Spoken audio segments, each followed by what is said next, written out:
hopefully we're in business. I got everything. Get your emails, Joanne? I did, thank you. Okay. So, all right, we'll start with the fair housing. So this is, now it's not only a required document for us, the state has also made this a required document that all sellers and landlords must sign the fair housing notice. So this is a document that our compliance will be looking for when you list property. And if you don't have it included, they'll be chasing after you. And if they chase after you and you ignore them, then they call me. And then I call the police. Well, actually, they're not the police. They pretend to be police, but they're thugs. Yeah. That's even worse. So the thugs will be upon you. Oh. Yeah, the good news with our compliance people is if you're missing a document, they're gonna just let you know, and we just try to make sure that we keep you on your toes and that we have everything in our files that we need to be compliant with the state of Connecticut. We can get audited by the state at any time, and they can want to see all of our documents, any of our documents. And there could be some pretty substantial fines assessed if our files are not compliant. So we take it very seriously.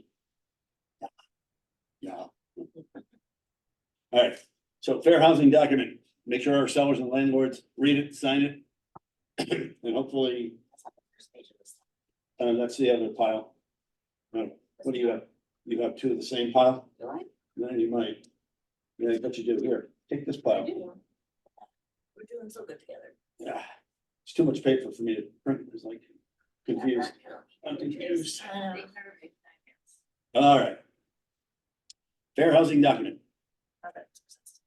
And I would also say, not to belabor this, but if you have a client for some reason that refuses or doesn't want to sign this, do not sign them to a listing agreement. Right? You have to contact me because this would be totally objectionable on all levels if somebody said, I prefer to practice discrimination. Right? Okay. All right, Okay. it's not up to happen, but you know, You never know.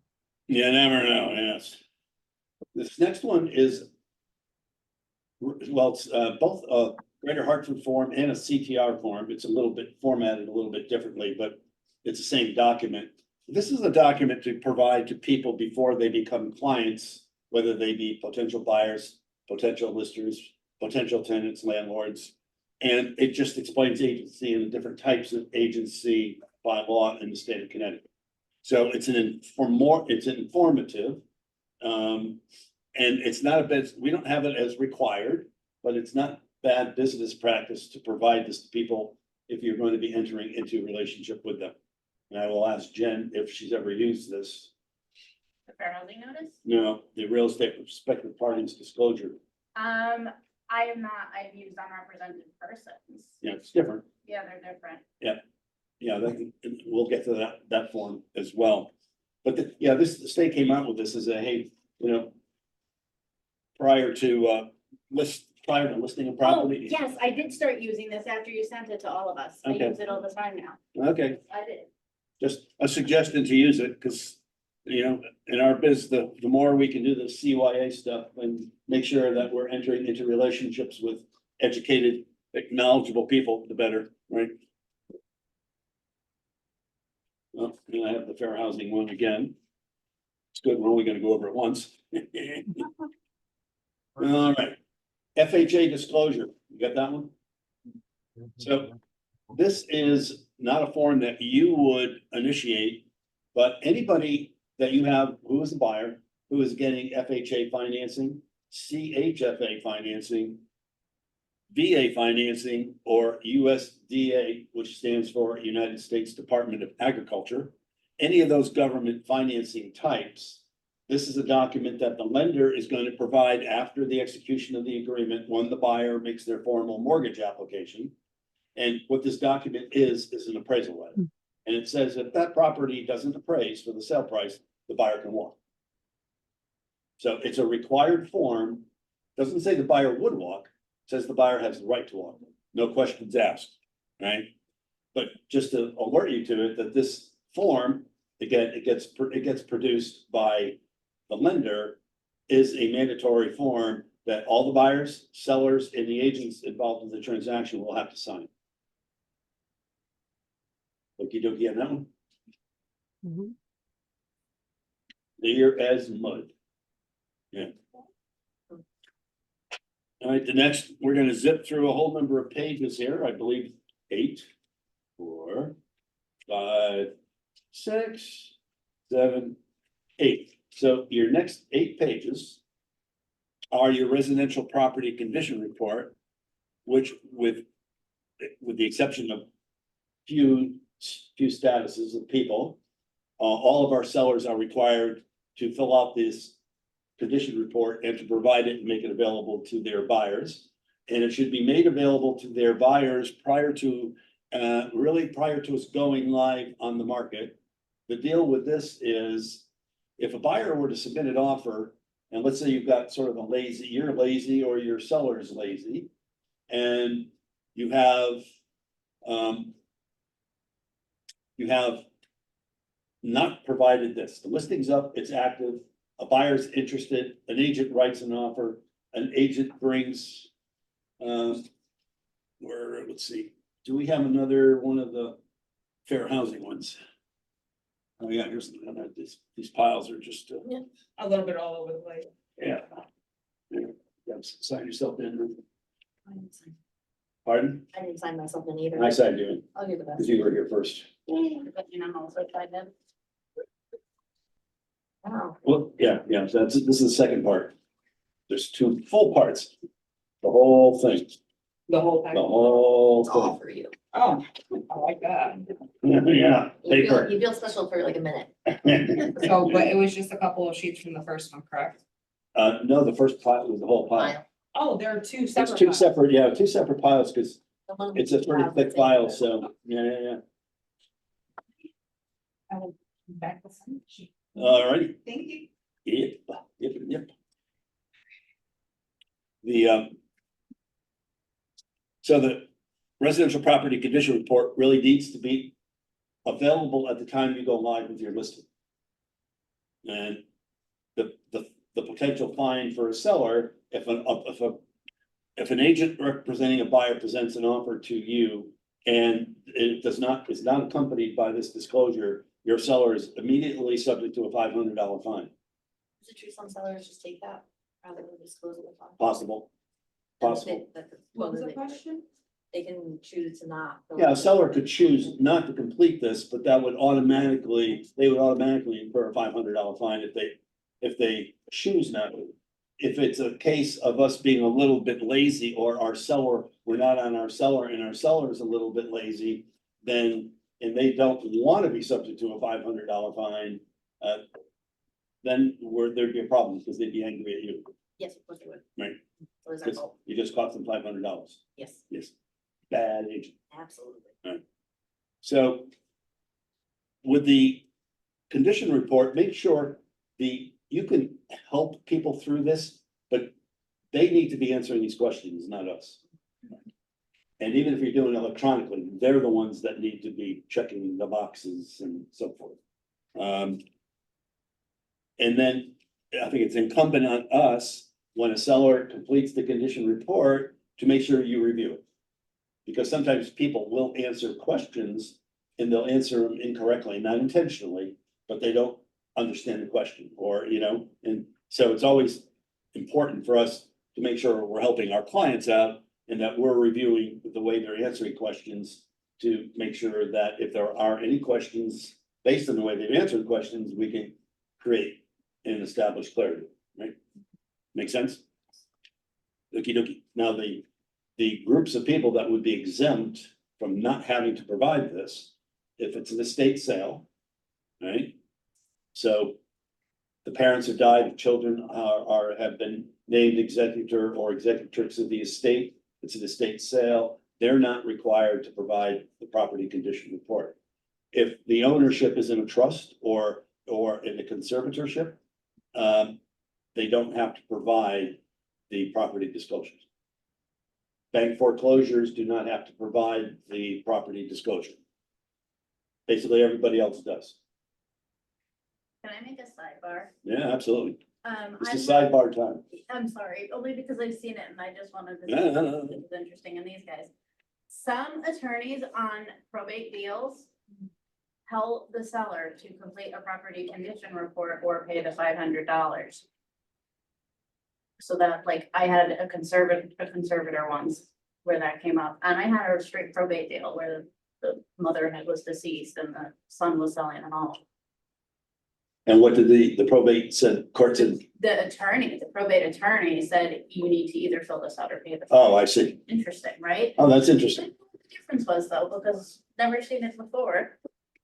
Yeah, that's interesting. Just, And it was an estate, So what was it, estate sales, bank sales, and I think. trusts. Or ownership is in a trust, ownership is a bank, ownership is an estate.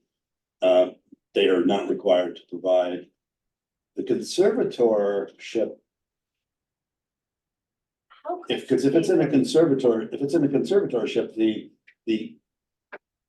the conservator has the legal right to sign the property condition disclosure, whereas a power of attorney, for instance, child power of attorney, but not a conservator, does not.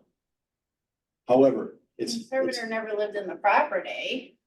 it's kind of mercurial, because I've gotten some push, or not even pushback, but feedback from different attorneys, because this comes up. It's an estate sale. Or it's not an estate sale, okay, so mom or dad has been hospitalized, they're not functioning, but the family never took the measures to create the legal documentation to authorize somebody to sign, other than a power of attorney. Power of attorney. They have a power of attorney, but they don't have anything deeper than a power of attorney. Technically, and mom and or dad is still living, but maybe they just don't have their faculties. They would be subject to a $500 fine. Now, it has happened.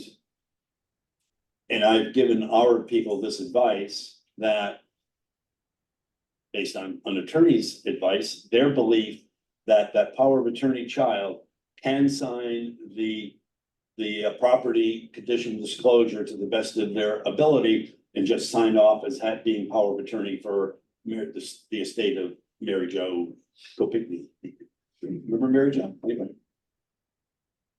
No, come on. Mary Jo. Joe from the Gilligan's Isle? No, this is a person who drowned. Oh, well, that's, Under the well, I got the Gilligan's, I got the. Ted Kennedy on the case. Oh, yeah. Mary Jo Okay, Kopecki? yeah, you're right. Oh, is that the lady that cut off her husband's ding dong? I'm like, No, no. no. What are you talking about? There's a Mary Jo that did that in Long Island. Joanne, do you remember Mary Jo Kopecki? Oh, it was Mary Jo. From this, you were saying from the Cape, or you're saying the Yeah, Cape, Ted Kennedy, she was in a car with Ted Kennedy and they were yeah, New partying. York, They went off the bridge. yeah, in New York, Athletic Bridge and she and yeah, no, I remember that, didn't report her death for hours and hours after and, Yeah, did Oh, another cousin beat somebody with a golf club too? well, Kennedy Oakley family. or something maybe, like but- that? Oh, Michael Scandal. Oh, yeah, thank you. Escape. All right, sorry, we're digressing. Yeah. Mhm. They're sold in that. I'd be a little like, oh my gosh, I missed that, but. Little stories. Okay, but anyway, I would say if you had somebody who was a power of attorney and they hadn't done the conservatorship and whatnot, if they like to fill out the property disclosure and they get away with it, fine. It was, I think the buyer and the buyer's attorney would need to press for the 500 versus it just automatically is going to be deducted at the closing. So there might be some wiggle room there based on the parties and circumstances, but anyway, just be aware of our responsibilities with our sellers and these property disclosures. Next one, attorney approval rider. So this was updated in 12/20. And all they did is they added a line that said, well, it's gonna be approval by the buyer and or seller's attorney and within so many calendar days, which should never be more than 3 calendar days if you're gonna use this document. All of our attorneys that we deal with are totally aware of and familiar with our real estate contracts. So, I mean, my suggestion is if somebody wants their attorney approval, we don't want to deny that, we can't. But at the same time, the proper thing to do might be to fill out the purchase and sale agreement and provide it to the attorney prior to sending it to the listing agent to see if the attorney's gonna have any issues with it. Let's deal with it up front now, so it doesn't become a contingency with so many days of a sale. And in today's world, in the last 3 years, the marketplace that we're in, we know that time can be critical and conditions can be very unhealthy for people writing offers, right? So, but anyway, there's a form, attorney approval. John, so this is in the contract, the standard contract, is it not? The 5 days? No, it's that 5 days Did has, they take it out? no, the 5 days has to do with home inspection contingency negotiation between buyer and seller. So it doesn't have to do with attorney approval. Okay, because I thought there was a little, Trying to think about the side page for MLS, it does have a 5-day attorney. Oh, yeah. are you talking about the MLS purchase and sale, Joanne? Versus the Greater Hartford? Well, see, I'm not using Greater Hartford right now Yeah, yet. that's right, you're just. Okay, so you're using yeah, so Greater Hartford. That's why I'm like, she's Yeah. from Trumbull, I The- know. Yeah, Fairfield County, Joanne, it's Okay, so but- that has it in it, but the Greater it's a Hartford good does thing not. that you're out of the Fairfield County marketplace. Gotcha. Okay, People are terrible. No. Yeah. okay, so we'll have this. No, but actually, the clarity for Thank Jen's you. point, MLS has their own purchase and sale. A lot of the associations have their own purchase and sale. We typically train to Greater Hartford, which is identical to the CTR, Connecticut Association of Realtors, which is definitely the best agreement available. The MLS one sort of favors the way Fairfield County does business, which is on a binder system. It's when you guys write an offer with Greater Hartford and it gets accepted and the seller signs it, buyer, everybody signs it, it's a contract. In Fairfield County, you go through all that and it's only a 2-page thing. And then everybody's in essence in agreement, but then it goes to attorneys to finalize things. And it's until they finalize things, the property is literally still available. But Oh. sometimes.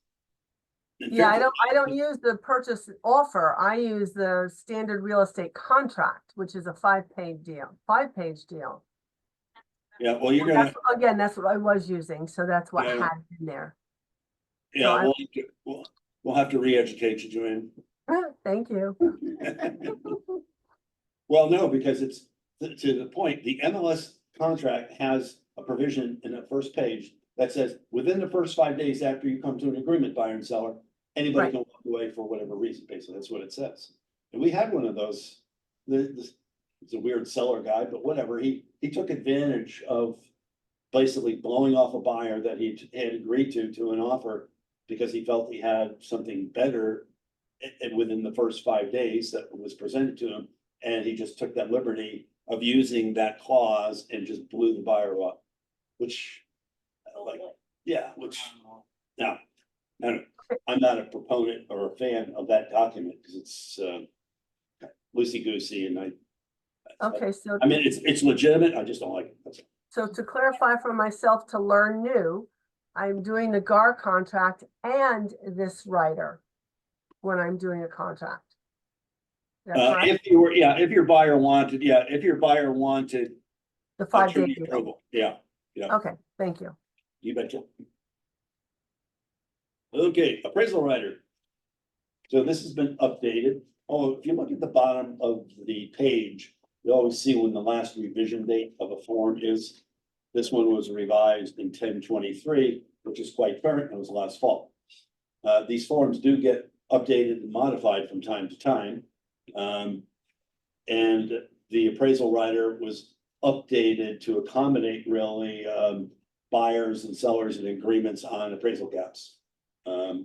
to make clarification if a buyer was putting an offer in and they were gonna have an appraisal rider, and they were willing to cover $20,000 of an appraisal gap, well, now you can just fill in the blank as to what the buyer is willing to do.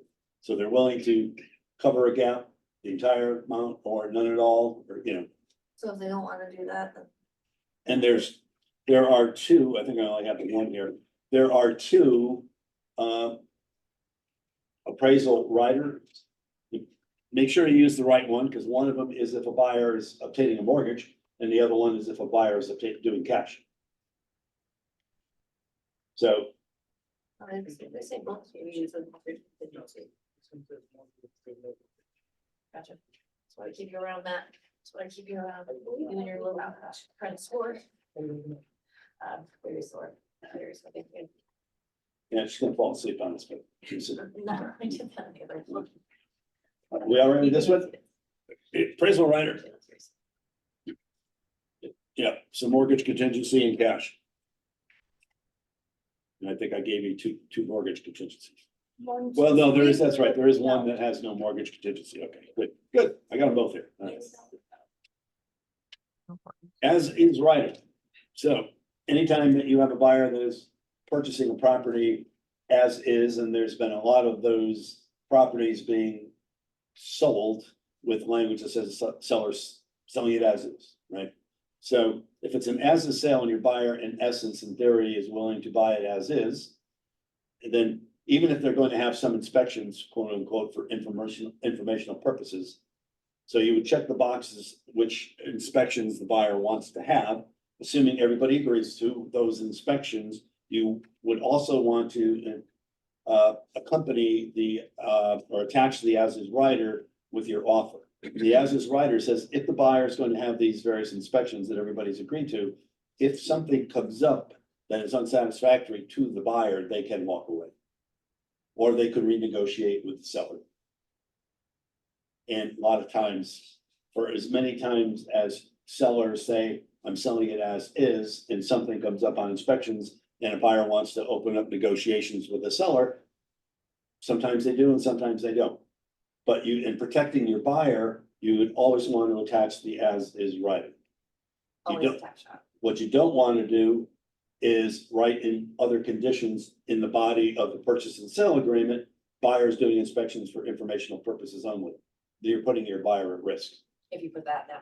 If you put that there, and then something comes up in inspections and the buyer goes, holy cow, I had no idea the septic system has failed. And now the buyer wants to back out. Well, you didn't cover that contingency. I'm just gonna call John. Yeah. Well, that's it. We're gonna be sitting down one-on-one again, John. That's right. As is rider. So you always want to make sure your buyer's protected. Always use the as is rider. Common interest community. Long one page full of words. If you have a buyer buying a condo or a PUD, in other words, if there's let's call it a condo, and there are homeowner association fees and management fees and whatnots. And, there are monthly fees that these homeowners pay for certain things. Paving and landscaping and trash removal and, interesting thing with condos, by the way, is you don't necessarily upfront know, is there a healthy reserve of money put aside within the condo association for upcoming projects? Or are they running by the skinny of their teeth? Or they don't have any money at all? Can't you request their financials for that? Oh, you would get, if you go to contract, the obligation requirement of a seller is to provide to the buyer, it's all in here, what's called a resale package. And the resale package will be documents all the rules and regulations of the, say, let's call it a condo, of the condo. And in addition, there will be an additional little several pages worth of financials, which is the resale certificate part of the resale package. In that resale certificate is where you're gonna see all the financial information. What the reserves are, is the condo being sold current with their monthly fees? What are those monthly fees? Are there any special assessments on the books for the near future? And what might they be? So, are you just sneezing? She is. Sorry, yes, I'm You sorry. just sneezed. How dare you? Yeah, so it's that time of year out there, I'll tell you. Oh, yes, yes. By the time I came in from lunch, I'm going, All the pollen. yeah, Everywhere. yeah. I have a question on this one, John, because with my experience, typically the condo docs are not received until after we've gone through the inspections, et cetera. The attorneys, the seller requests it, it goes to the attorney, and then we hope the attorney keeps us in the loop. So What's up, Doc? yeah, so when do we have this signed? Okay. Well, no, I'm glad you bring that up because a seller has a responsibility to provide the resale package to the buyer.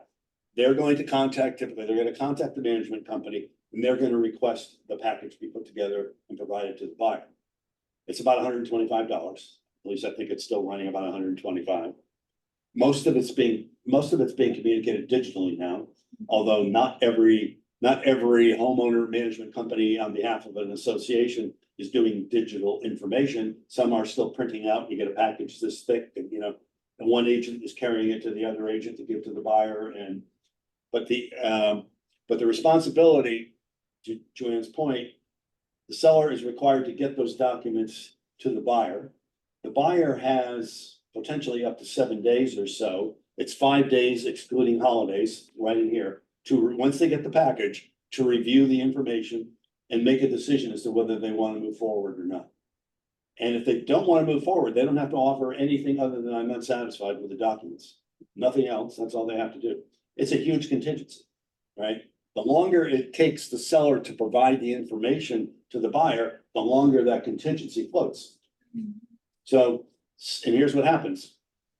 If there's mortgage, it's not uncommon for the seller to want to wait until after inspections to determine that the buyer is actually serious and going to move forward with the transaction.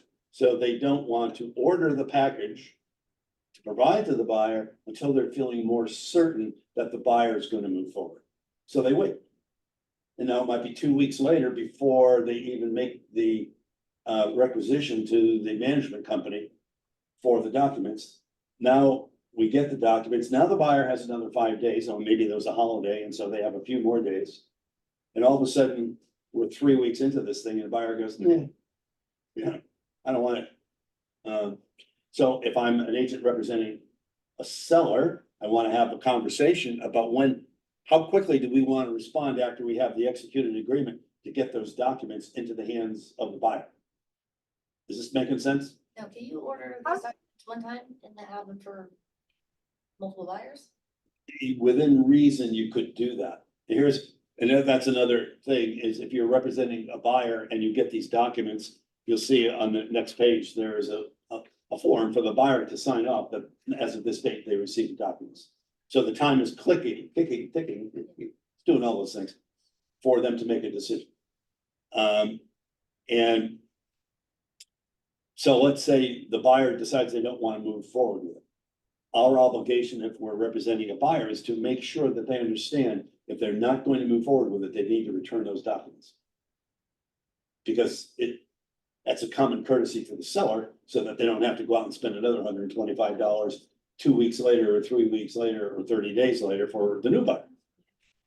It Right. went up to like $167. I just found that out last week. Up to 167. Oh, wow. Well, nothing's going down in price. Yep. I was like, this can't be for real. Sure enough. Well, the interesting part, if you think about it, because once upon a time, they weren't doing the digital thing. So it was printing paper. It was, there was some cost associated. Now with the management companies on behalf of the condos, most of the stuff is digital. It's an email. Yeah. And they keep increasing the price. I used to be a property manager and an assistant, and it took me literally 10 minutes from receipt of the request to furnish a resale package. They'll all wait the requisite, the max 10 days. Send it to you on day 10, here you go. About 10 minutes. Well, there's the inside story straight from Jen Feynman. In case anybody was curious. Yeah, Took longer at the package. yeah, Joanne. So typically, we would not have this signed unless we are actually getting the documents to forward to our client. Well, we talking about the condo rider? Yes. No, this, The well, com- no, No, this, the community documents. No, I'm the sorry. community documents we were talking about. well, this That'll- this rider would be part of your offer, right? Right, that one, the next one. Yeah, the next one, the receipt of, we would have the buyer sign it when they actually get the documents. Right, but to my point earlier is lots of times they don't come to me or through me. They go right to the attorney. to Yes, find out. or they And- go directly to the buyer, it could be, you know.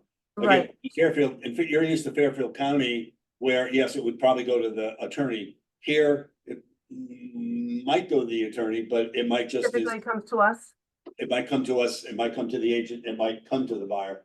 But we have to, as depending, if we're on the listing side of the transaction, we need to be aware of and get confirmation from the buyer, even if it's an email confirmation, getting confirmation from the buyer that they've received the documents.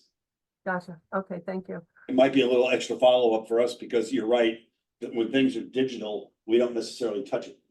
Right, right. And as a selling agent, my thing is you're selling the property, order the documents, have them in hand to save time. As far as the sellers, they're gonna be paying for it anyway at some point down the Yeah. road. So why not just have them in hand to save that time? So as soon as everything is a go, they're not I wasting think, time. are you talking about the potential of a seller being so proactive, they would order them before they even have a buyer? Correct. I mean, if they're selling the property, if they're selling their condo, Yeah, I think though, if I'm not mistaken, well, maybe Jen can shed a little light. The package has to be addressed specifically to the buyer. oh, yes, you're right. You're right. I'm sorry. Yeah. They need to have that info. A lot of these management companies, they have a la carte options now where if you like, for example, for the seller that ordered the resale package and got screwed out of a contract moving forward, and then buyer number 2 comes along, they could just order the resale certificate with buyer number 2's name on it because they already have the docs from buyer 1. Excellent. Thank you. The very last, just to touch on the very last part of the last paragraph on the rider itself. It speaks about if there are special assessments that are current, whose responsibility are those special assessments? Is the buyer going to assume them at the closing, or is the expectation the seller will remedy them by the closing? So, and that's negotiable, so depending on your circumstances and depending on what you know or don't know about any special assessments, and maybe having, sort of an in-depth conversation with a good listing agent will give you that kind of information, but you're gonna have your buyer checking one box or the other. It's not uncommon when there are special assessments in place and there's several years left or a couple of years left and it's built into an additional monthly fee, that the buyers will assume the responsibility from the time of the closing moving forward. But that's not a given. Negotiable. And that would be other, is it buyer, seller, or other? Yeah. Yeah, that part. Typically, as far as I know, ends up being, it could be the management company, it could be the association based, that's possible. It's their responsibility, so it's not something that the buyer or the seller has to assume. All right, the thing about condos right now, which, not to belabor condos, but what's happening, there are certain condo complexes, they don't have great reserves. The insurance premiums for condos has skyrocketed. It's gone way crazy. And so insurance, the associations they're insured, so the complex is insured, but it's not insured up to mortgageable standards. So there have been some deals that have fallen apart because of that. So as far as the lenders are concerned, that the complex, whichever complex it is underinsured, and therefore they won't loan money for a purchase. So that's come up several times in recent times. Yeah. Always I have a something. condo, I don't have special assessments anymore, they included in the monthly. Yeah, well, yeah. I used to own a place in Farmington years ago. And that probably hasn't changed. It was a popular place and the good resale value, but they always had a specialist and they always called them special assessments. Is it Farmington Woods? No, it was Farmington, it was down by the medical center. Next to the forest, but Oh, okay. it was like they never had reserves, so there was, they had a special assessment for windows. For instance, as an example, and that would be a 3-year assessment. But as soon as that thing was over, they had another new assessment coming up, and that was for landscaping. And then they have a new, so it never ended. It never ended. That's a common fate Yeah, that's like with a special name. how to beat the system. Mhm. But people were still buying them and they were understanding what it was that they were buying and they understood the nature of things and they still were making, informed decisions to purchase. It's like, oh, God bless them. It's like, but, yeah. All right, so the next page, we have the receipt of the common interest community documents that the buyer will sign when they get the documents. Next one, closing cost credit. So there is a nice Association of Realtors basic standard form. If you have a buyer who's looking for seller concessions to their allowable prepaids and closing costs, you have a form here and you can attach it, the buyer signs it, and you can either put a dollar amount that the buyer is asking the seller to contribute towards their closing costs, or it could be a percentage of the sale price. If it is a government loan,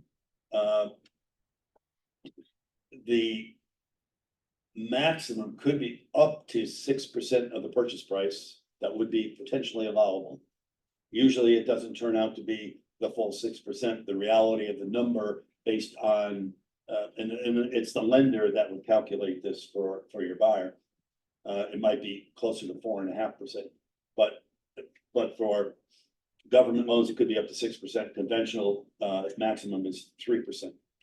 So you just can't arbitrarily have a buyer pick a number out of the air and say they want $20,000 worth of seller credit when only 6 is allowable, right? So you have to have some sense of what does make sense. But that's a lender buyer you conversation to make sure if you're going to move forward asking for some concession from the seller that you're making a reasonable request that would be allowable. Make sense? I'm sorry, I have my back to you most of the time, Joanne. Are you okay? I'm good, no worries, thank you. You hate me? You couldn't see her crying. Next. Commission agreement between brokers. So this is a Greater Hartford Association of Realtors standard form. There, a lot of brokerages have their own, but this is a form that you would use if during the course of a transaction, a published, which after August 17th, you won't see too many commissions being published, at least not in the MLS. But as of right now, if there is a commission fee being offered and being paid to a buyer broker agency, and during the course of the transaction, there's some decision made and it's going to change. Usually it doesn't change to go higher, it's usually changed to go lower because the seller is willing to do certain things and fix things and is looking for help in that they don't want to pay the commission on the full sale price. They want to pay the commission on the reduced amount. So net versus gross sale. So long and short of that, if there's going to be an adjustment of commission, then the brokers need to be signing off on that in agreement. So that when you get to the closing table, people aren't arguing. So it's like, Andy was saying, call Jim. Absolutely. Yeah, I already read it in my notes. When in doubt. When in doubt. Next one, for sale by owner. So the association, literally, this is only 3 years old, this form, and up until 3 years ago, they never had this form available in a nice packaged prototypical format. So, but very usable if you'll see that this page, the next page, and then the third page are pretty much the same. The first two are the same.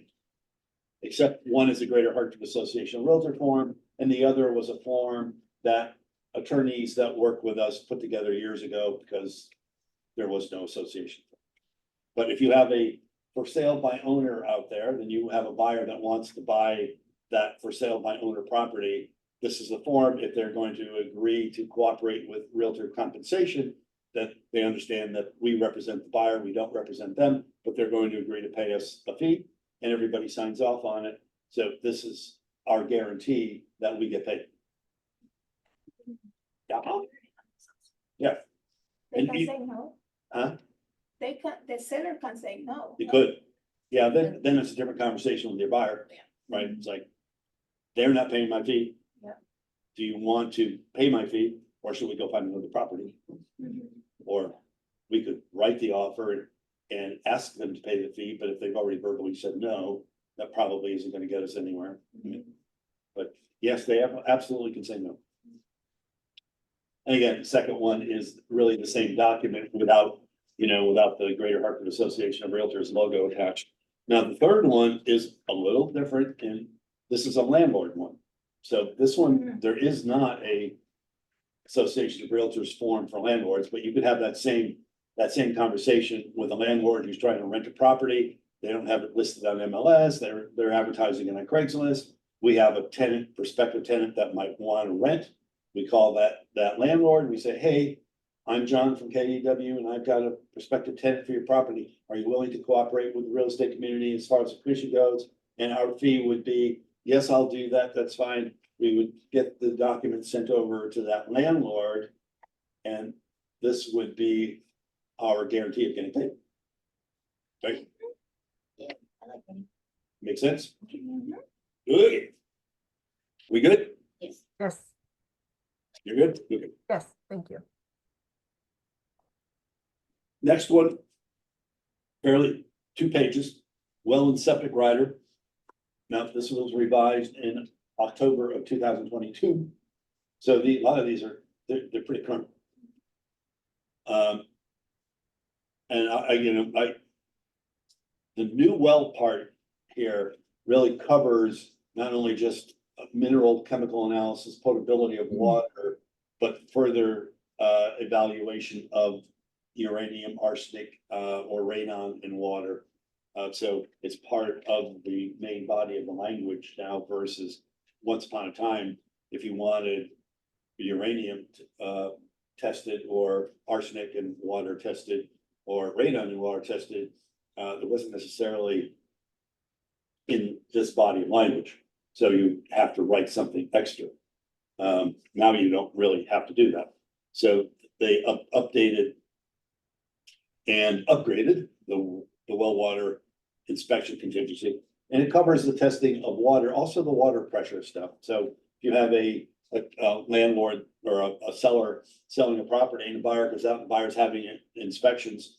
And what will happen if it's well water, the home inspection company people, they'll go out and as part of doing their inspection, they'll turn all the water on. And they'll just monitor the flow of the water as they're starting their inspection.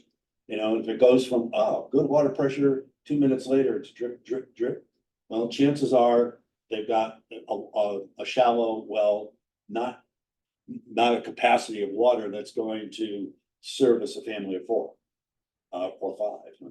Now, it might meet basic state standards, but it might not be a water supply that would be satisfactory to a buyer based on their family needs.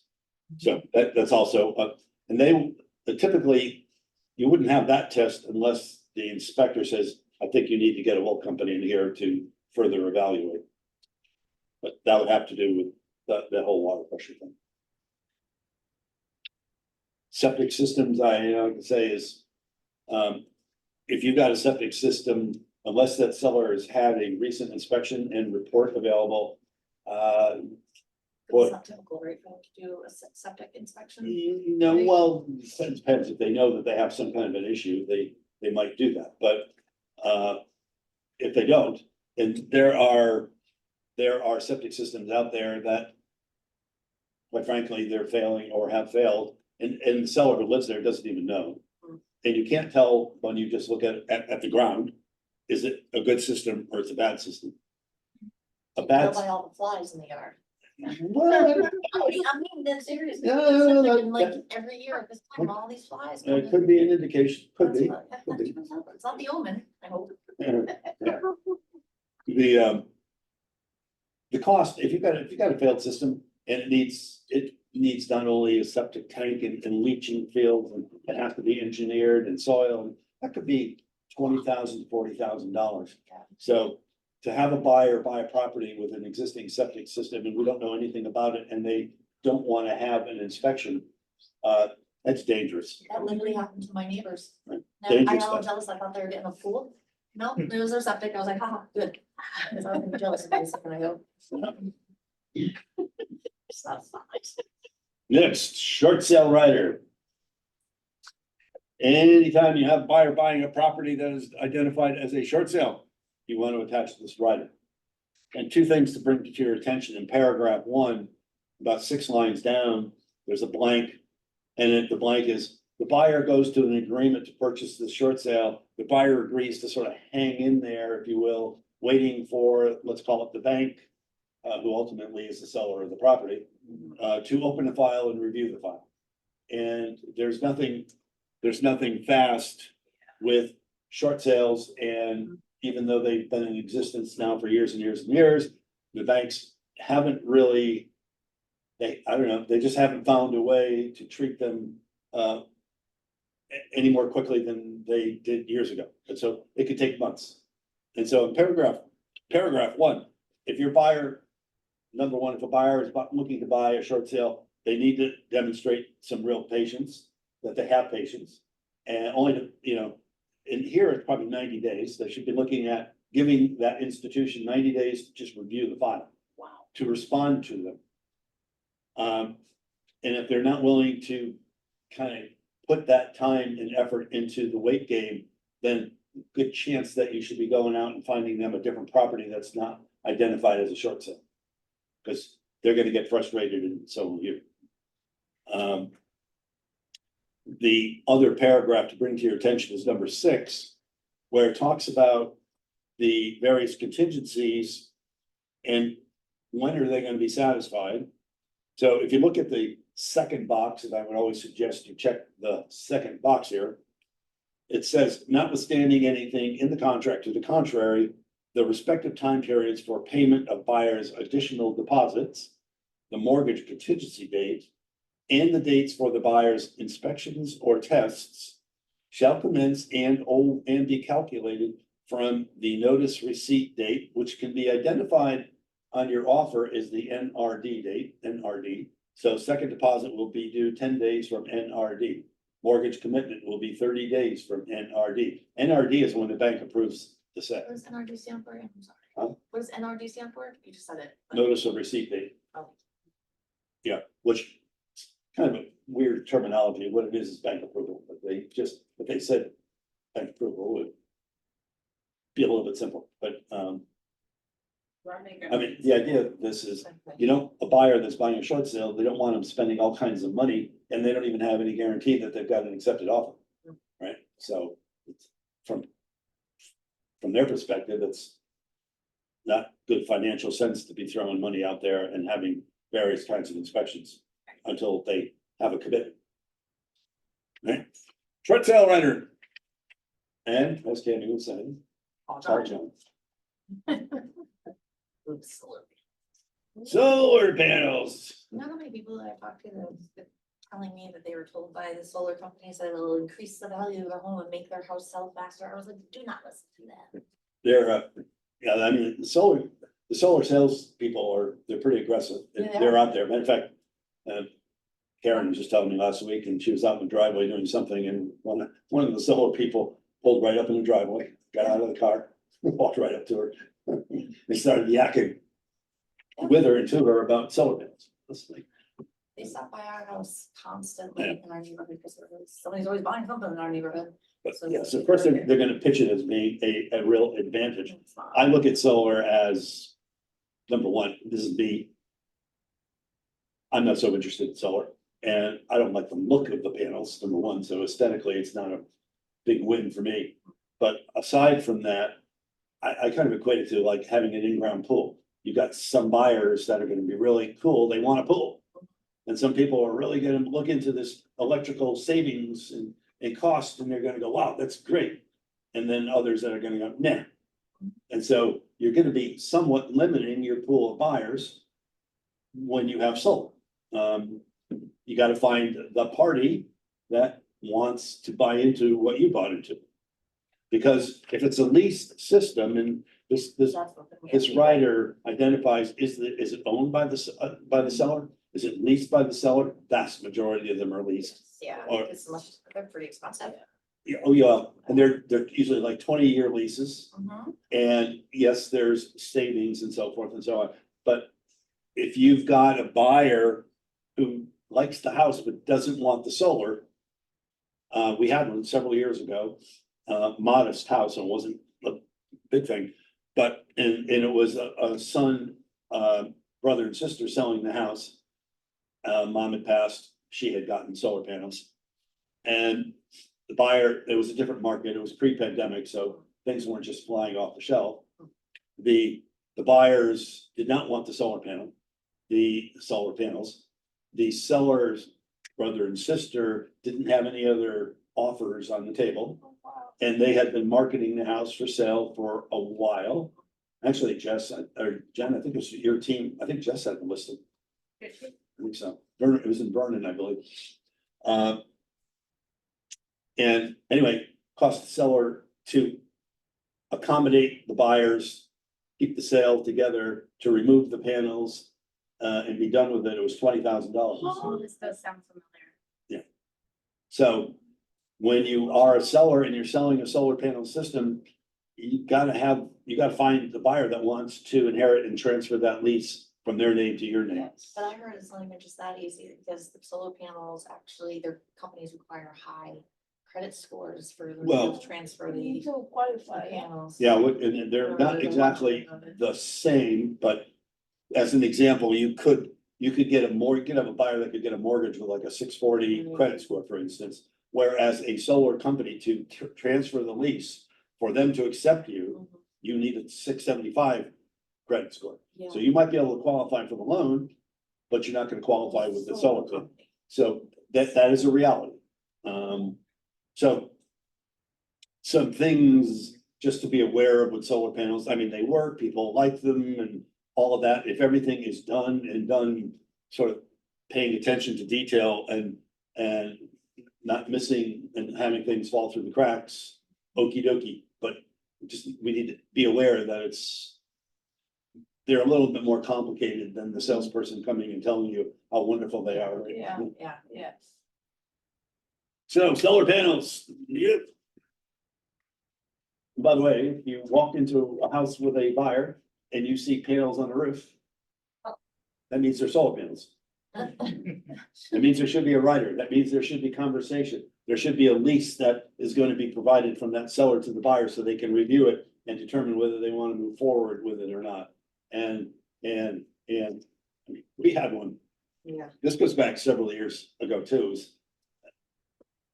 And it was our listing, and there were solar panels, and there was actually our agent, who is a newer agent and didn't have much experience at all. There was no conversation about the solar panels at all. The buyer came along, they wrote their offer, the deal got accepted. There was no conversation about the solar panels at all.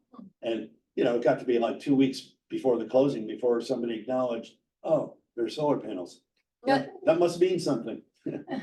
I can't even remember how that one ended, but it was like, people just you gotta look up. Number one, you gotta look up. You gotta scroll down here. Yeah. There you go. Okay, next, Hot pool, I like a hot pool. Pool and hot tub disclosure. So anytime you've got a seller that's selling a house that's got one or both, make sure they fill this out, provide it as a disclosure. I mean, if you have a buyer that wants to buy such a property, make sure that this is being provided. If not, reach out to the listing agent and get their seller to provide it.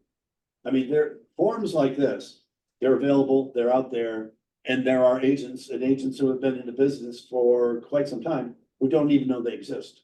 I mean, we had it with one of our, I hate to say it, but one of our own agents with the solar panel, this was just in the last 2 years. Didn't know, and very good agent experience, didn't know that this solar panel rider existed. Or a transfer agent that has never seen this before. Say what you had? Or a transfer agent that has never seen them before. Yeah. So, you know, as much as my job is to communicate these things and make you guys all aware of them and make sure I'm putting them in front of you and all of that. But, you know, people have to come to class, they have to pay attention, they have to read their emails, they have to, and you're getting notifications from the Association of Realtors and MLS, and, but you gotta pay attention to that stuff. You looked at me when you said reading. You got this, you get those messages, you gotta read them. Yes. I read them, they just always make sense. All right. It's like, you're on that naughty list. Yes, Jimmy, you're on that naughty list. Next one, percolation and pit test contingency. So this only applies if you've got a buyer that's looking to buy land and wants to build on that land, and it's not public water and sewer and approved building lot in some town. So if it's gonna require septic, it's gonna require well, it's not already an approved building lot and it needs testing. That's where you would identify this form. And not that we have too much land for sale in Connecticut, that's, you know, it's not, there's not a lot of it out there, but this might be, if you come across, you've got the buyer that wants to buy the piece of land, call John. So the perk and deep have to do with well water and septic systems and what will it accommodate or not accommodate, and, you know, for instance, if you have a lot of ledge right under that beautiful looking piece of landscape, and you realize, oh, that's a beautiful piece of land, and I want to build a house, and I want to build it right over there. Mhm. And come to realize that it's on a bed of ledge, that's gonna cost you $40,000 to $50,000 to blast the ledge. You know, it's like, all of a sudden, that doesn't become an attractive piece of land. Yeah. right? But just an example. Okay, last one. Purchase money note and mortgage rider. So they revised, this one has just been brought back off of the dusted shelves back in October of 22. And this is sort of in concert with the interest rates going from 3 to up to 7 and then 7.5, where now it's like, oh, maybe for like 15 years, there really wasn't any seller financing going on because interest rates were at 3%, 2.78, 3.25. And now that they sort of skyrocketed up, there is now more of a potential that there may be an agreement between a buyer and a seller for seller financing. And this is a document that would establish the basics of what we're going to agree to in terms of a loan amount, and amortized over what period of time and paid back over what period of time. To actually incorporate a purchase money note mortgage, which is the seller being a bank. The attorneys would have to create a lot more documentation, but this would get the agreement moving forward. As to, This is more common in like commercial purchases too, right? what being common. Seller financing.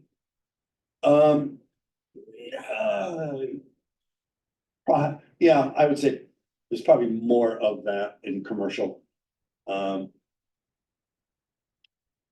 But yeah, like for the residential part, most of the stuff that we deal with, the single family homes or condos or multifamily owners, and all their equity is tied up, and for them to do whatever they need to do, they need the equity, so they're not in a position to loan you money and you pay it back to me in 5 years, and you know that. So it's not as common, not out of the question, but not as common. But always look for opportunities, because all right, that's your first package. You know, we have an extra second package. Or. First package. First second. Let me make a quick copy of the second. Whichever one it is that should be. This one. Here you go. Thanks. Be right back. It will work through the second.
Can someone let John know before he walks all the way back in? I only received the first package.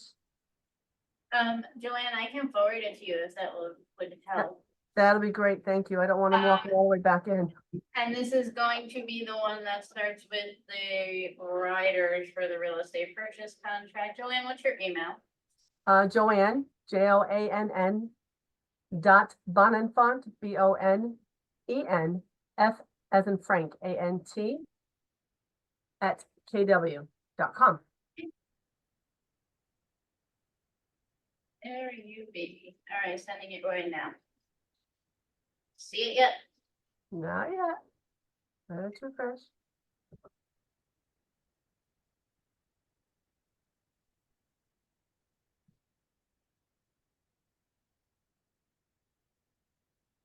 Nope, nope, nope.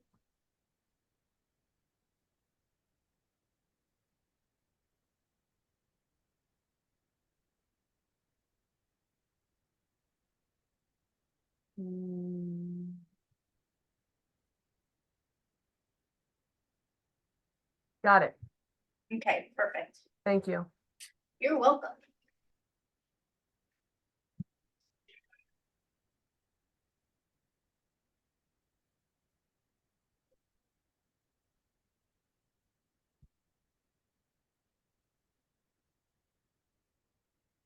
Paper.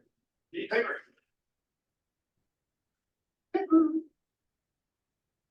Thank you. There you go. All right. Group 2.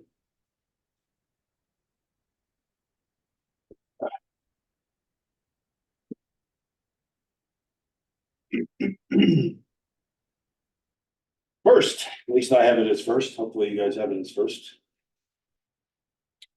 Sale of buyer's property contingency Hubbard. We're in order. So we have 3 pages.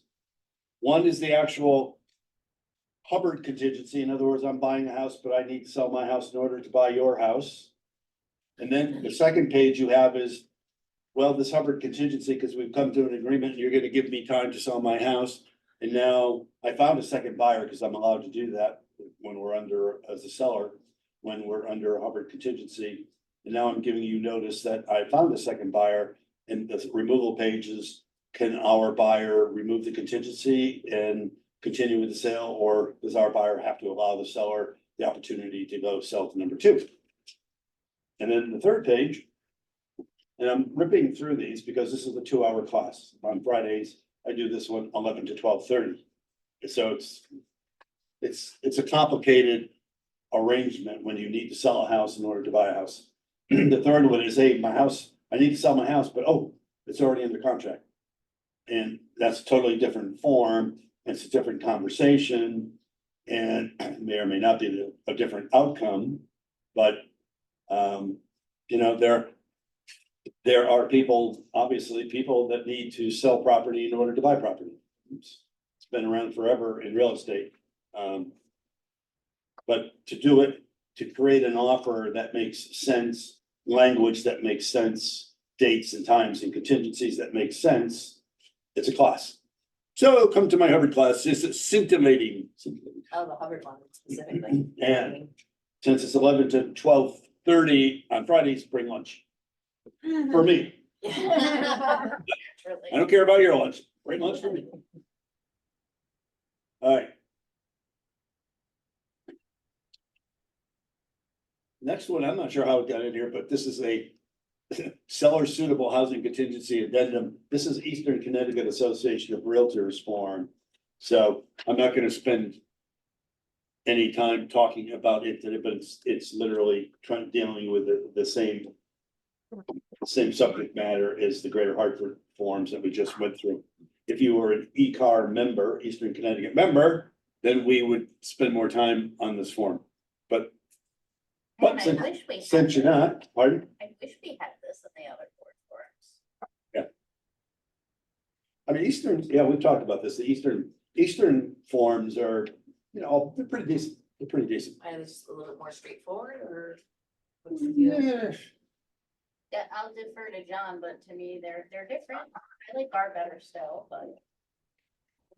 If you were an E-car, Something else. if you were an E-car member, it would be totally okay to use their forms because they're, I would agree. I think Greater Hartford have the best forms, but E-car has some forms that, they're pretty good. Okay. But you don't have access to them because you're not a member. Makes sense. Stick to what you got. You should stand by like. And to let you know. Now, this next one is new, 2023, sewer line inspection rider. So people all have older homes, they have sewer lines going from the main road to their house. Those lines can over time get corroded, wear and tear, rot. And it could be a fairly costly repair item, replace item, if it turns out that the sewer line is compromised. So there's testing that a buyer could add as part of their requests for testing. They want a home inspection, they want a radon inspection, and they want a sewer line inspection, right? So it's available. Be aware of it. The next one is the most complicated of the riders. So this, you've got a blanket sheet to create language. And I say be very careful when you're creating language, because if you can't find it in one of the boilerplate forms and you think you need to create language, you definitely want to run it past me first, because we're realtors, we're not attorneys, and we want to make sure we stay out of legal, right? And now you might have something very simple, easy, okay, but that's the only thing I just caution about, inserting language that we come up with that might not stand the test of time. And by the way, the rider, because it gets confusing for some people, amendment to a contract versus a rider. A rider is a document that would be submitted with your offer as a contingency of the sale. An amendment would be something that is provided for everybody to sign, changing some terms and conditions of the sale that's already been executed. Because people get a little confused about that sometimes. We good? Good. Well, just like with the rider, you have an addendum page, blank. So if there's something that needs to be identified, that's going to be a change of terms and conditions, you can use this blank form and fill in whatever it might be. It might be that maybe somebody who's on the purchase and sale needs to be removed. It might be somebody who isn't on the purchase and sale needs to be added, as an example. That's pretty straightforward. But yeah, it's there for convenience to use in any way, shape, or form that the realtor feels So this compelled. one is not a call John one. Could be, Could be. well, could be. Yeah, they are. I'll be buying John lots. We need to clone John. Yeah. We can see No, you don't that. want to be calling me. 2 to 4 family disclosure. So if you have a multifamily, 2, 3, 4 family on the market, if it's our listing, we would want our seller to complete this as information for the buyer. And if you're working with a buyer who wants to purchase a multifamily, you should be looking for this document as part of the listing disclosure documents that the seller provides. And if you don't see it, you probably want to call the listing agent and inquire about it, because the information that's provided here is important. You know, it has to do with the rents, it has to do with the tenants, that, you know, it's Yeah. like what's up, Doc? It's a little more important. So, true or false family right? When you say that, I wanna say 2468. We do, we appreciate Yeah, go the team. riders, yeah. Next, waiver of property inspections. So. Now, this form's been around, so you see it in the bottom here, it's 209, but revised in 1220. I would suggest anytime, especially in today's current market, anytime you have a buyer that is looking to buy a property and they're gonna waive their inspections. And they check that box off on the purchase and sale that says they're waiving their inspections. For our CYA internally, Keller Williams, I would have produced this document, put it in front of them, and have them sign off that they've been given the opportunity to have any or all of these inspections and they choose not to. This, what we don't wanna have happen, is some buyer coming back to us after a closing, you didn't tell me and it's your fault, right? So still, this still has relevance in our marketplace, in my opinion. Real estate license disclosure of present or contemplated interest. So if you potentially might be buying or having some part interest in buying a property, then this should be a disclosure that is provided to the other side, to the seller, for instance, identifying this. You also, by the way, if you're going to be buying or selling, you should literally write right on the purchase and sale agreement that you are in fact a real estate agent licensed in the state of Connecticut. A state requires that kind of disclosure from us. Right? If you're selling a property, the state wants you to disclose to any potential buyer in writing that you are an agent and owner. Like you're licensed, when you sign that purchase and sale agreement as the seller, you'd be signing it as John Alubicki, licensed real estate broker, state of Connecticut. Contemplated interest.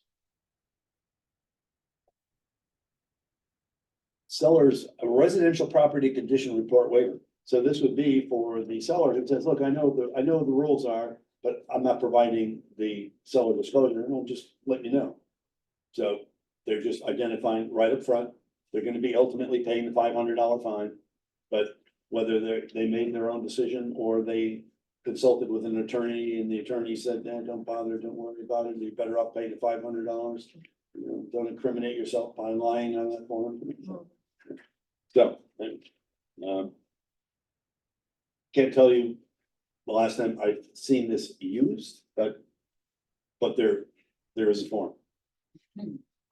There's a form, boy, oh boy, oh boy. So your next several pages, for properties served by a private or semi-public well. So it was a couple of years ago that state of Connecticut said, hey, we need to have better disclosure for buyers who are buying properties with well water and or semi-public wells. It could be condos, for instance, that might have a shared well, could be neighbors that have a shared well. But the requirement for us as agents is to make sure any buyer of ours who is buying such a property that we're giving them this health information. So they can determine what kind of inspections and so forth they might want to require.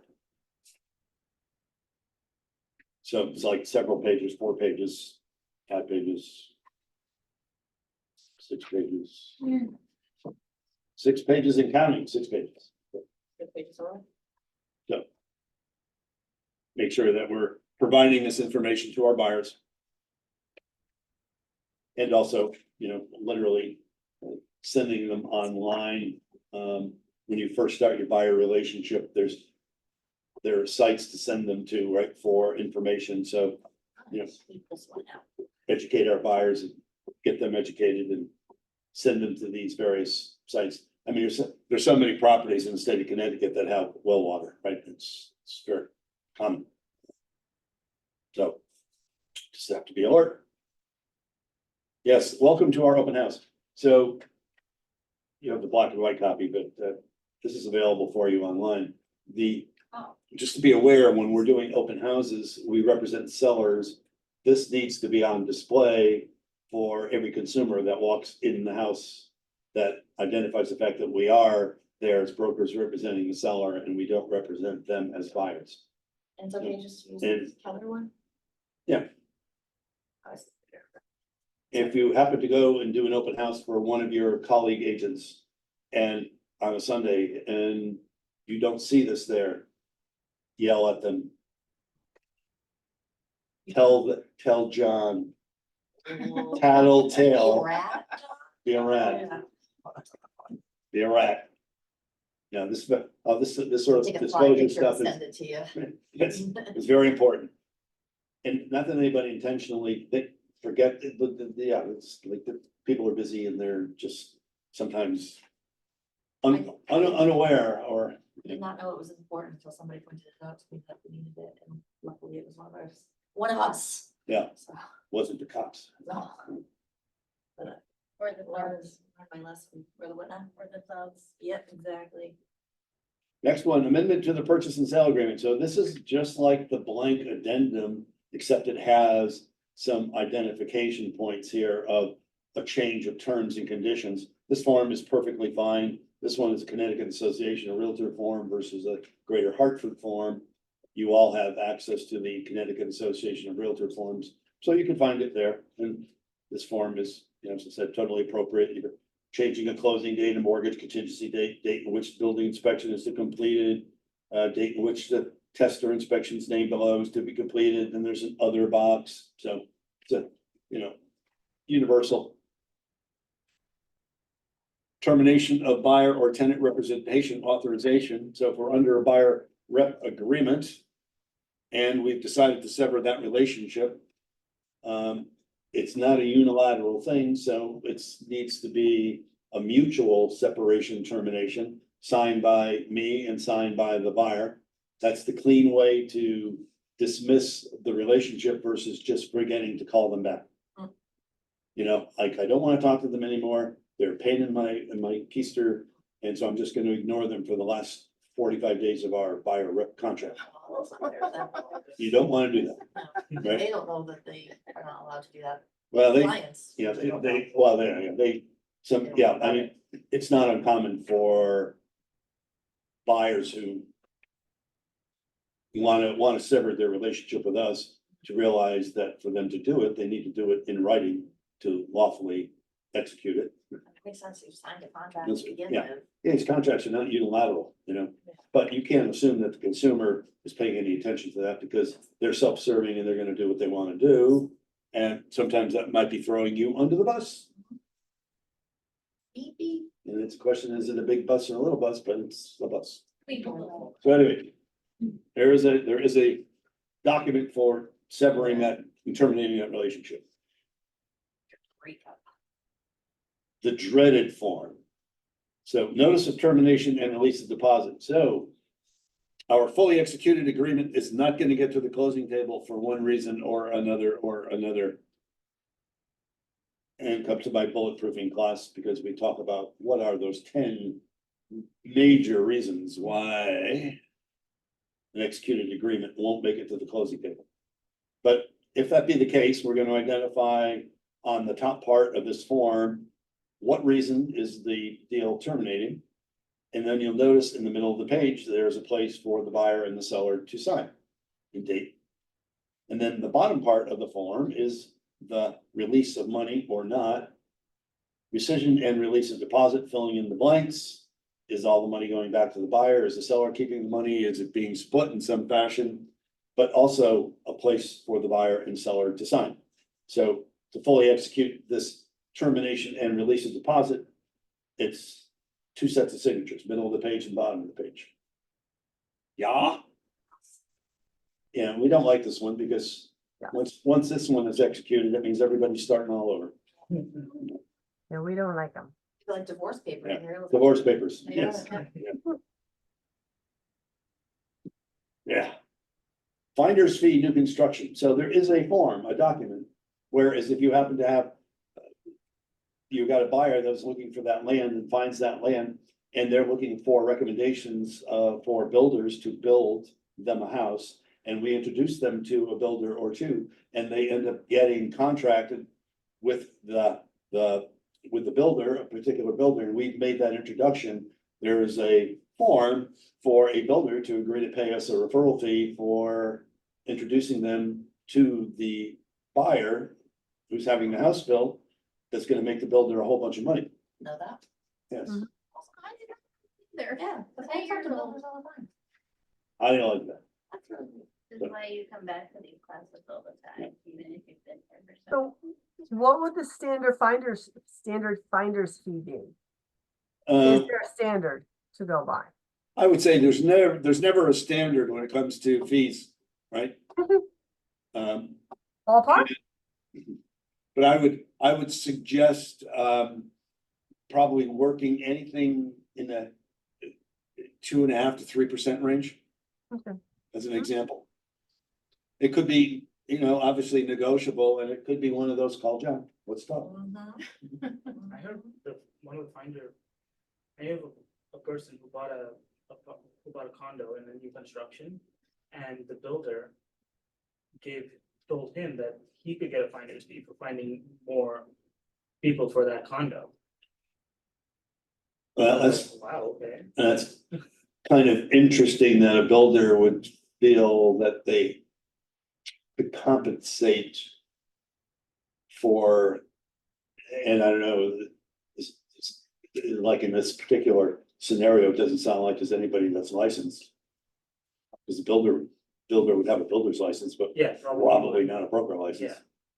And the buyer is not licensed. I don't know how that would work. Well. Yeah. If I were the builder and he said, hey, John, Tammy over here wants to buy in the complex, I go, hey, great, there's 5,000. No, it'd be more like 500, but.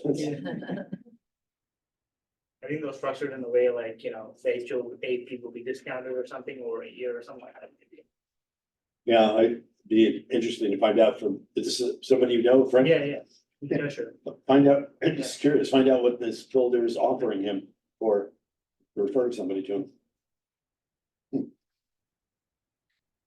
Installation disclosure rider, so this is for new construction, and this is assuming in the new construction, the builder hasn't already provided this information, but by law, anytime there's new construction going on, the builder is required to provide all of the installation factors to a buyer. So if it hasn't been provided, this is a form that can be used to provide to the builder to then sign off on, so that the buyer is getting the full story of insulation in walls and ceilings and so forth. Now, this is not a Board of Realtors form, but it is used. Underground oil tank removal rider. So if we have a property, our buyer wants to buy it, it's identified as having underground oil tank. Our buyer wants that underground oil tank removed at seller's expense prior to closing. We have a boilerplate form, you can go fill in the blanks. And you don't have to think about creating language. You can see it's rather wordy, so. It's a good form to use if you're in that situation. Because like septic tanks, buyers who buy properties with underground oil tanks, and they knowingly do so, or unknowingly, but they buy it and close on it, that becomes their responsibility. If that tank, for instance, has been leaking, the potential cost of cleanup, soil, removal of contaminated soil and so forth, depending on how long it's been going on, it could be thousands and thousands and thousands of dollars. We had in West Hartford just several years ago, ultimately cut to the chase. It cost the homeowner, who had been living there for a number of years, and ever since she lived there, it already had been converted to gas, but there was an underground oil tank. And long and short of it, it cost her $27,000 to clean it up so she could sell her house. So I have a friend of mine whose mother passed, they were selling their house in New Fairfield. underground oil tank, the whole kit and caboodle ended up being about 96 grand. Because the soil was contaminated and all that jazz. Yeah, So yeah, it could be big. could be big is right, could be big. No, it's not that up. No. You know, so be aware of underground oil tanks and they can certainly have an impact on the sale. Next one is our one-page dual agency consent agreement. Hopefully, everybody is aware of this form and, after, if there's one or two things you learn through your P and P, your schooling, is that there's this thing called dual agency, right? So Yes. it's about, that and a couple of other things are about all you learned. Yeah, because we actually use, Yes. yeah. But we have a one-page dual agency consent, and this would be the form you would use if you are the buyer representing, or the agent representing the buyer, and you are also the agent representing the seller. That's this. The next one is the two-pager, it's a dual designated agency. And this is where dual agency is explained on page one. The dual designated part allows for two agents, one representing a buyer, one representing a seller, both Keller Williams, to advocate entirely for their particular client. But you would identify who is this agent for the buyer, who is the agent for the seller. This one requires my signature. Now, does the agent choose who the other agent is, or do the clients? No, typically the, Jen Feynman has a listing and you bring her a buyer. And you know she's a listing agent, she's a Keller Williams agent, she works in your company. You would be providing your offer with this document, identifying her as the listing agent, you as the agent representing the buyer, and having my signature on it. Also, then we're designated agency. So typically I mean, it could work, the broker would assign a designated agent, but typically it's coming from the agent and their existing relationship. Gotcha. And this comes up because actually came up earlier again today. So if you're a member of a team and you have two separate members of the team, each with one part of this.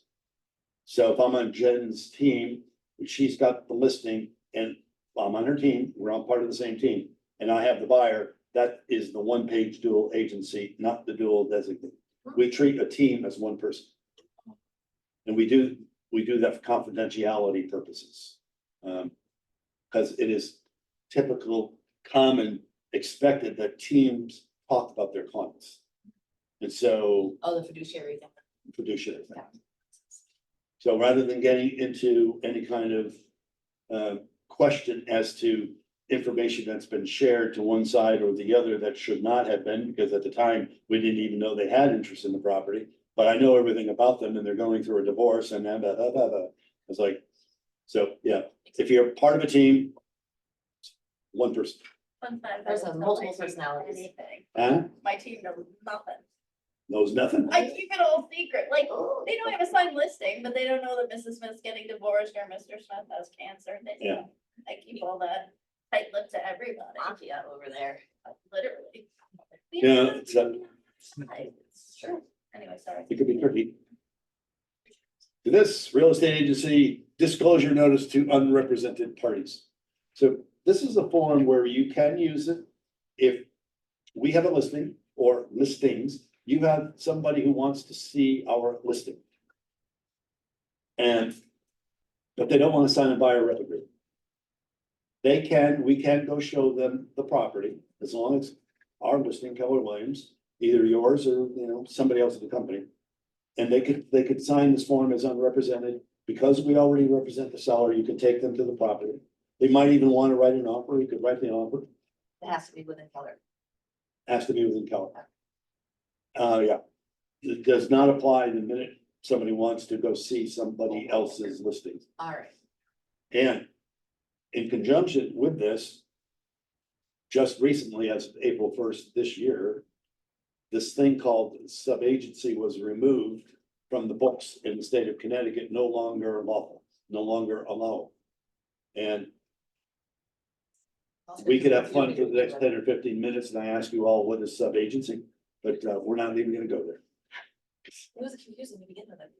Yeah. Like, if I only was I confusing. never to begin with. understood it fully. Yeah, thank you. Okay, I'm glad I'm not the only one.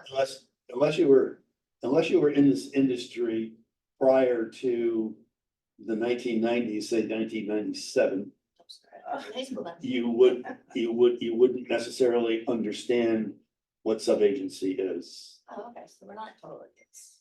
Um, I'm now, not- because they've I'm not removed that it off from the books and they've removed the language from the listing agreements, you don't have to worry about it anymore.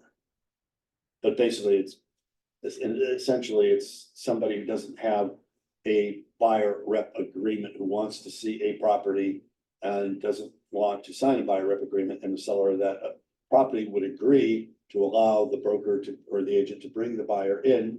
But if they agree to let that one buyer in that's represented by Keller Williams or not represented by Keller Williams, anybody else within Keller Williams who has a buyer rep agreement would not be able to go show and list and sell that property.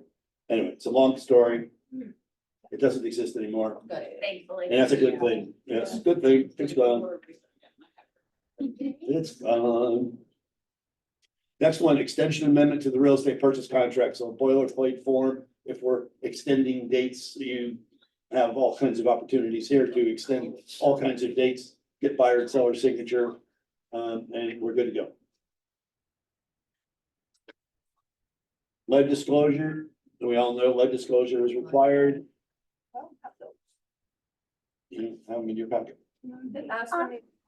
Where he got lost in the forest of Oh. trees. Oh, that's your last? Yeah. John, I have a question. Yeah, Now, even a bank-owned property, even an estate-owned property, they still have to supply the lead-based paint form, correct? you do, yes. Okay. Yeah.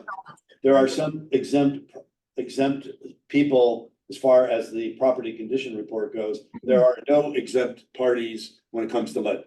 Okay, yeah, because they just put an offer in on a bank-owned and they don't have this up to do. Well, you know, the good, in the bank properties, Joanne, the lead disclosure information will be in the body of their amended agreement. So if they come to agreement with you, your buyer's gonna get pages upon pages of addendums And they'll have it in the there. bank that they'll have to sign off on, and the lead disclosure will be part of that language.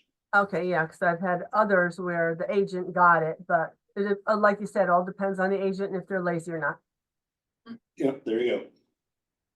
But the banks are fully aware, their language will Thank include it, so let's see. You can put those two in your pile. I don't know what happened. In the forest. Who How knows? long Yeah. in the forest? That is, right, I know. And actually, I'll need to make a full copy of that when we're done with this section. So I have it ready for the next class. I don't have to go reprint or go find them and, pull them out. Amendment to the exclusive right to represent buyer contract. So this is a document, if you have a an agreement with a buyer and you're going to say extend the commit or the representation time. You can extend it. You could have them sign a brand new one, either one, but there is an extension form there. Next is several pages. And these all have to do with a letter of intent to purchase and sell commercial real estate. Not that any of you is necessarily going to be delving into commercial real estate now, or even maybe in the foreseeable future or ever, but just to let you know, there is such a document in commercial that is commonly used to initiate the offer process. And literally, it's a letter of intent. It's not a binding contract, but something that's a little bit more common in commercial than it would be residential. Next is wire fraud advisory. So just bring this to your attention. Hasn't been an issue over, it's been a while now, but we did have a couple of episodes. I don't know how many years, maybe within the last 5 years, 6 years, where there were transaction was going on and there looked like there were clean instructions coming from one of the closing attorney's office to wire the escrow money to their office. which turned out to be totally fraudulent. And they're not gonna do that, number one, but it looked real enough. And money, fortunately, we weren't involved with either of these episodes, but you know, in one case, there was like $25,000 to $30,000 that was sent to an email address that purported to be the attorney's wiring instructions, and it was not, obviously. It went bye-bye, and so did the money. Yeah. So anytime you gotta get in, you're involved in the transaction and you get some kind of a message saying, please wire, high alert. For us, the only time wiring is part of our transactions is when it is somebody who is sending us a deposit check for a transaction. And we do have wire instructions, rather than them mailing us a check, for instance, they might wire funds into our account, they can do that.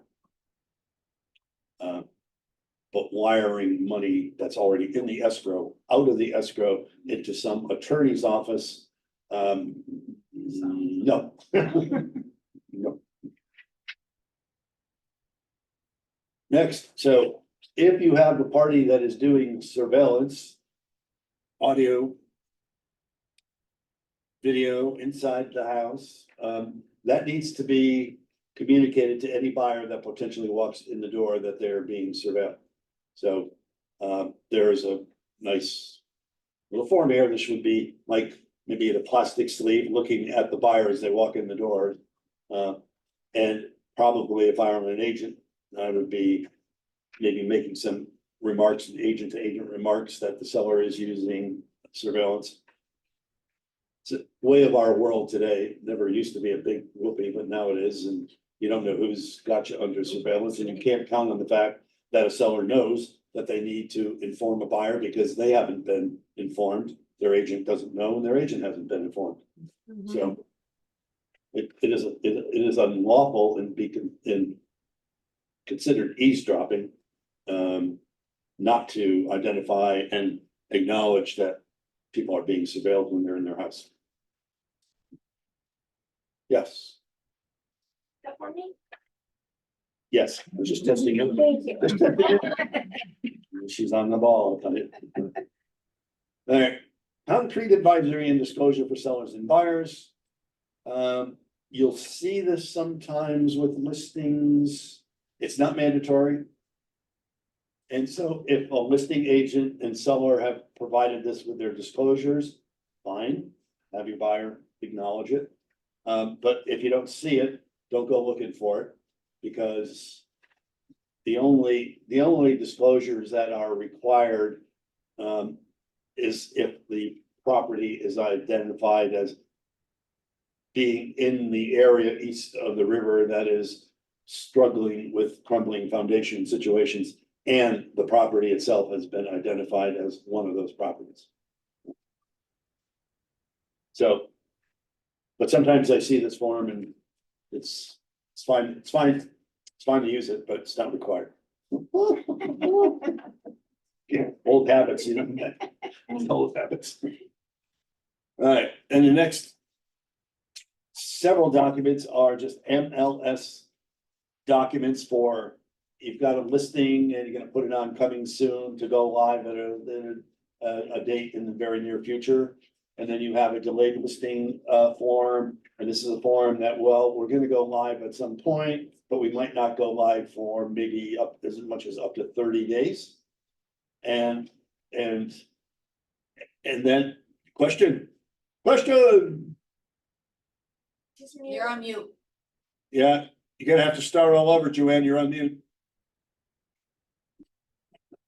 Okay, so this was something we needed in the Fairfield County, and then it was put into the contract. So is this not in the GAR contract?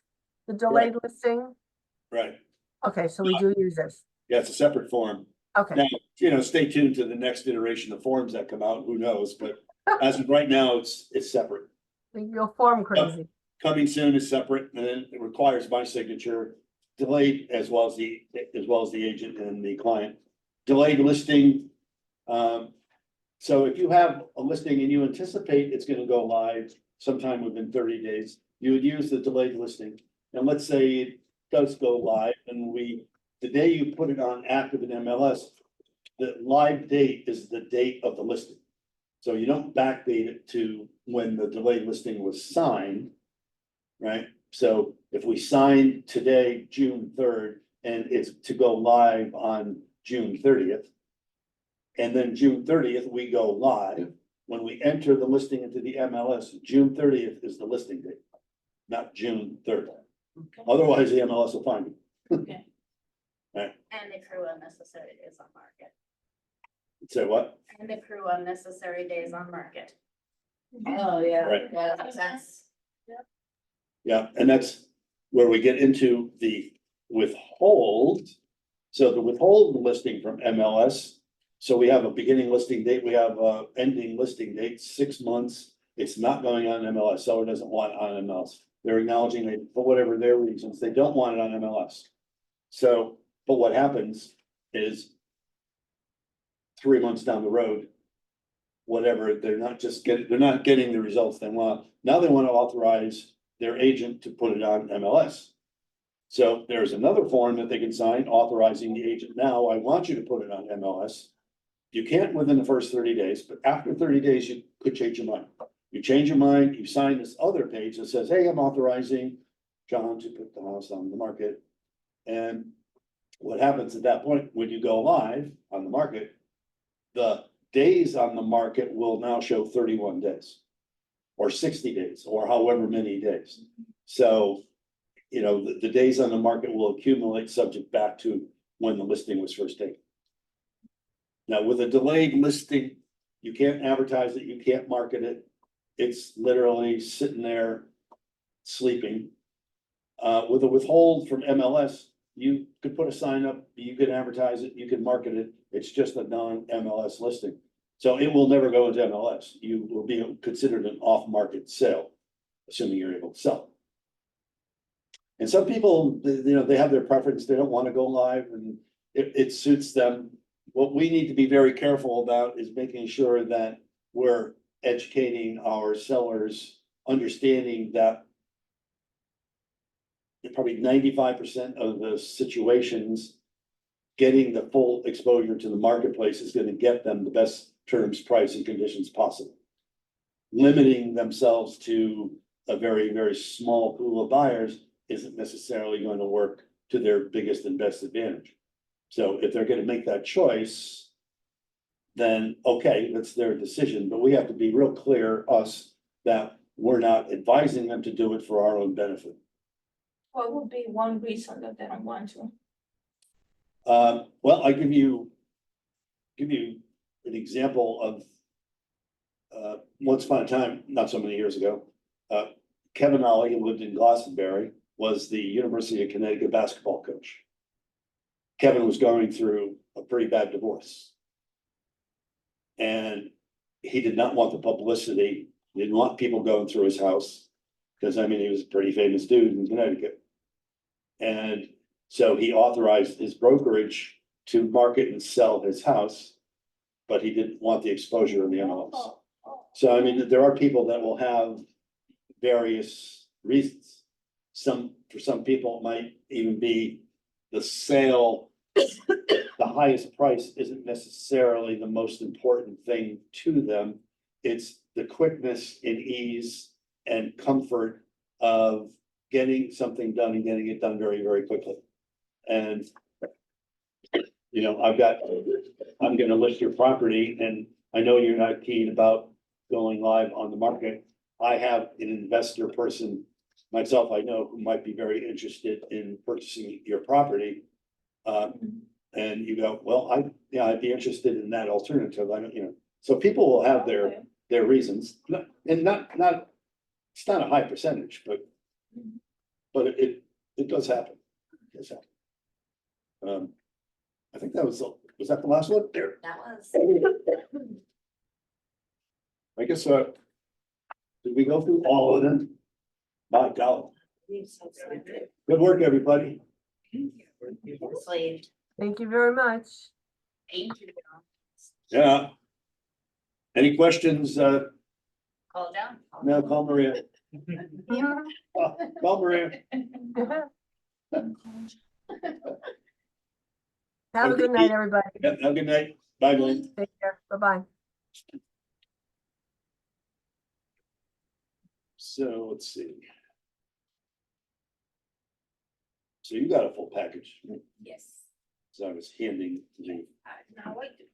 so I'm gonna make a copy of your full package. I don't know, Okay. this one's a half package. I don't need the book. Yeah, just the stuff. Thank you. Okay. You don't have to help out? Um. What do you got? No, I'm not, but I. Oh, don't worry about it. I've been working with like broken feet. No, let me have it. You need, Cammy, you need help with something? I need more help than you guys can give. That's the thing. Well, yeah, No, you can just go home. I'm slow and I'm in the parking garage anyways. Sure. Yeah, I'm totally sure. Trust me. You're sweet. Try some medication for me. That'll be the quick. Redeem yourself.